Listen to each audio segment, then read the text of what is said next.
नमस्कार। तो आजकल एक बहुत बड़ी बहस चल रही है और वो है अरावली की पहाड़ियों को लेकर। यहाँ खनन के कुछ नए नियम आए हैं और इन्हीं को लेकर पूरे देश में विवाद छिड़ा हुआ है। चलिए इस पूरे मामले की तह तक चलते हैं।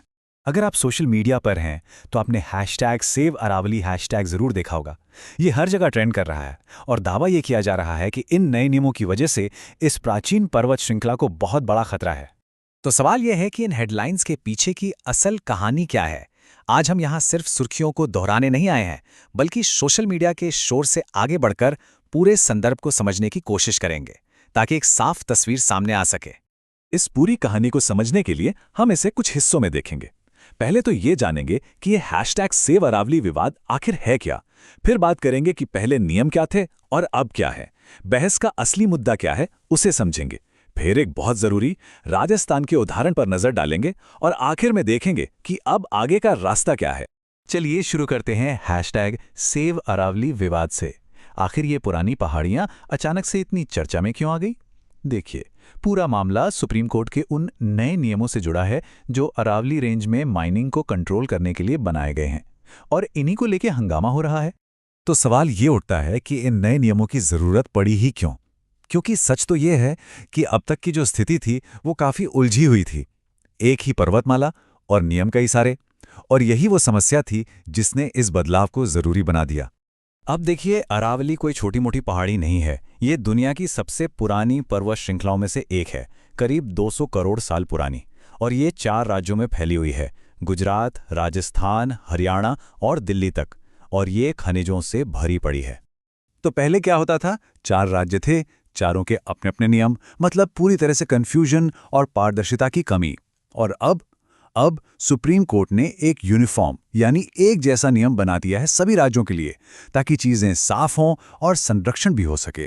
तो चलिए अब आते हैं बहस के असली मुद्दे पर। ये नए नियम आखिर कहते क्या हैं और लोग इनके खिलाफ क्यों हैं? तो पहला और सबसे अहम नियम है संरक्षित पहाड़ी का। सीधी सी बात है, 100 मीटर या उससे ऊंची कोई भी पहाड़ी प्रोटेक्टेड मानी जाएगी। मतलब वहां माइनिंग की इजाजत बिल्कुल नहीं होगी। और इससे भी दिलचस्प एक और नियम है। मान लीजिए 2 ऐसी प्रोटेक्टेड पहाड़ियां हैं और उनके बीच की दूरी 500 मीटर से कम है, तो उनके बीच की जो पूरी जमीन है, जो घाटी है, वो भी एक प्रोटेक्टेड जोन बन जाएगी। वहां भी माइनिंग बैन होगी। अब सरकार का कहना है कि इन नियमों से अरावली का लगभग 90% हिस्सा पूरी तरह से सुरक्षित हो जाएगा, जो कि संरक्षण की दिशा में एक बहुत बड़ा कदम है। और यहीं से असली बहस शुरू होती है। एक तरफ वो लोग हैं जो विरोध कर रहे हैं। उनका तर्क है कि अरावली की ज्यादातर पहाड़ियां तो 100 मीटर से कम ऊंची हैं, तो इस नियम से तो माइनिंग के लिए और भी ज्यादा इलाके खुल जाएंगे। दूसरी तरफ सरकार है जिसका कहना है कि ये एक साइंटिफिक तरीका है जिससे एक जैसा स्टैंडर्ड बनेगा और ज्यादातर हिस्सा प्रोटेक्ट होगा। लेकिन रुकिए, इस पूरी बहस में एक ऐसा पहलू है जिसके बारे में बहुत कम बात हो रही है, और वो है राजस्थान का उदाहरण।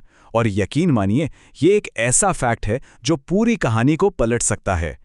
तो क्या ये 100 मीटर वाला नियम एकदम नया है? क्या ये अभी अभी आया है? नहीं, बिल्कुल नहीं। सच तो ये है कि ये जो विवादास्पद नियम है, ये राजस्थान में जनवरी 2006 से लागू है। सोचिए, लगभग 2 दशक हो गए। सुप्रीम कोर्ट ने बस इसी कामयाब मॉडल को अब बाकी राज्यों में भी लागू करने को कहा है। और ये जानना इसलिए जरूरी हो जाता है क्योंकि अरावली का 80% हिस्सा, जी हां 80% हिस्सा अकेले राजस्थान में है। इसका मतलब साफ है, रेंज के सबसे बड़े हिस्से पर यह नियम पहले से ही सफलतापूर्वक काम कर रहा है। तो इस सारी जानकारी के बाद सवाल ये है कि अब आगे क्या होगा? अरावली में माइनिंग की आज की स्थिति क्या है और इन नियमों का भविष्य के लिए क्या मतलब है? देखिए, एक बहुत बड़ी गलतफहमी यह है कि अब 100 मीटर से नीचे की सारी जमीन माइनिंग के लिए खुल गई है। ऐसा बिल्कुल नहीं है। जो इको सेंसिटिव जोन है, वाइल्ड लाइफ कॉरिडोर हैं या दिल्ली एनसीआर का इलाका है, वहां पर बैन पहले की तरह ही लागू रहेगा।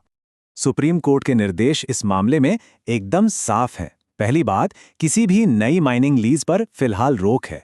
दूसरी, जो पुरानी लाइसेंस्ड माइनिंग चल रही हैं, वो बहुत सख्त पर्यावरण नियमों के तहत चलती रहेंगी। और तीसरी बात, कोई भी नया काम शुरू करने से पहले एक पूरी डिटेल्ड माइनिंग प्लान बनाया जाएगा। और आखिर में एक बात सोचने वाली है। हम सबके घरों में जो मार्बल लगा है, वो अक्सर इन्हीं पहाड़ियों से आता है।